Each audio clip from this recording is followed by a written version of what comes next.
पुण्यापासून फार दूर न जाता तुम्हाला असं एखादं गाव सापडेल जिथे चारही बाजूंनी हिरवागार डोंगर आहे. नजर जाईल तिथपर्यंत हिरवगार शेती आहे आणि याच डोंगरामधून अक्षरशः धबधबे वाहतात. गावाकडे जाणारा रस्ता इतका सुंदर आहे की दोन्ही बाजूंना पसरलेली शेती आणि समोरचं हिरवागार डोंगर पाहताना आपण खरंच पुण्यात आहोत का हा प्रश्न पडतो. आज मी तुम्हाला पुण्याजवळच्या अशाच एक सुंदर गावाची सफर घडवणार आहे ज्याचं नाव आहे मोरमारवाडी. मित्रांनो, पुण्यामध्ये कामशेत नावाचं गाव आहे आणि त्या गावामध्ये आम्ही आलो. एकदम डोंगरावर गाव आहे. माझ्या पाठीमागे अख्खे डोंगर आहे वगैरे आणि जस्ट गाडी आत्ता पार्क केली. गाडीला यायला जागा पण नाही आहे, पण कशी तरी फोर व्हीलर डायरेक्टली या जागेवर येते. रिवर्स घेता येत नाही तर थोडा अडचण आली रिवर्स घेताना. आता जस्ट चाललो आहे आम्ही आणि महत्त्वाचा पॉईंट म्हणजे या गावामध्ये डायरेक्टली आपल्याला 4 ते 5 वॉटरफॉल भेटतात साईडला. आता हे बघा गाव इथं एकदम डोंगरावरचं गाव आणि जस्ट गाडी पार्क करून आलो आत्ता. तिथं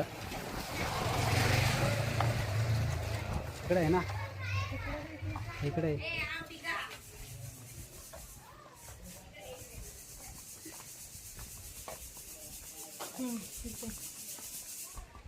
महत्त्वाची गोष्ट म्हणजे तुम्ही डायरेक्टली गाडी वगैरे तुमची फोर व्हीलर आणू शकता, पण आणताना खूप काळजी घ्या कारण गाडी रिवर्स घेताना खूप त्रास होतो. रस्ता चांगला आहे ॲक्च्युली फोर व्हीलर येण्यासाठी. बघू शकता फोर व्हीलर येण्यासाठी रस्ता चांगला आहे, पण वॉटरफॉल तुम्हाला मिनिमम 5 ते 6 वॉटरफॉल आणि पाठीमा डायरेक्टली डोंगर लागतो आपले. हे बघा डायरेक्टली डोंगर आहे हे माझ्या पाठीमाच वॉटरफॉल आहे आणि डायरेक्टली तुमची गाडी इथे येते. टू व्हीलर असेल तर काही प्रॉब्लेम नाही आहे.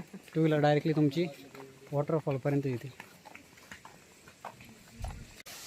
डायरेक्टली असे फॅमिलीला घेऊन तुम्ही वॉटरफॉलला, या छोट्या छोट्या गावात वॉटरफॉल असे लागतात. हे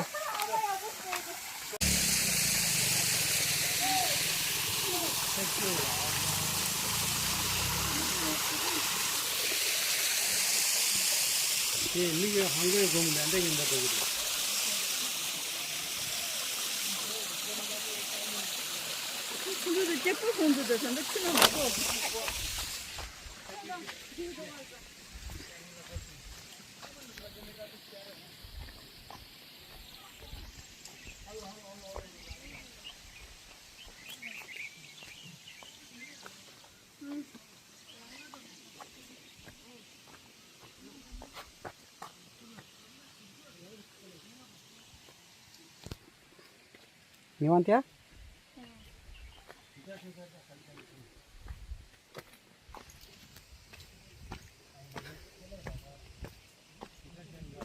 आता समोर आपल्याला एक मस्त मोठा वॉटरफॉल लागलेला आहे आणि एकदम भारी वॉटरफॉल तुम्हाला दाखवतो. हा बघा समोरच लागला आहे. तिथपर्यंत जायचं आपल्याला चालत होता. फायनली आपण आपल्या लोकेशनला पोहोचलो. तुम्ही बघू शकता वॉटरफॉल, तेवढा मोठा वॉटरफॉल आहे हा.